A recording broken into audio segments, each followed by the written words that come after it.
Chief minister Revanth Reddy نے برقی کٹوتی کرنے والے عہدیداروں اور عملے پر شدید برہمی ظاہر کرتے ہوئے انہیں انتباہ دیا کہ حکومت کو بدنام کرنے کی سازشوں کو بخشا نہیں جائے گا۔ ریاست کے کسی بھی مقام پر غیر ضروری برقی کٹوتی کرنے والے عہدیداروں اور عملے کے خلاف سخت کارروائی کی جائے گی، یہاں تک کہ انہیں خدمات سے معطل بھی کر دیا جائے گا۔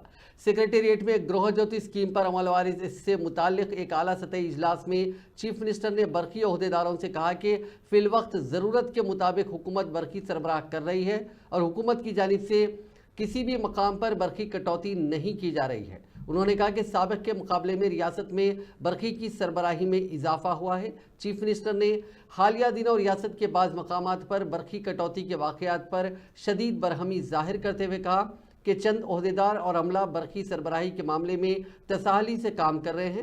ریونت ریڈی نے کہا کہ ہمیں ایسی اطلاعات موصول ہوئی ہیں کہ حکومت کو بدنام کرنے اور برقی کی سربراہی سے متعلق عوام میں غلط تاثر پیدا کرنے کے لیے چند افراد سازشیں کر رہے ہیں۔ اس طرح کی سازشوں کا ساتھ دینے والے عہدیداروں اور عملے کے خلاف سخت کارروائی کی جائے گی۔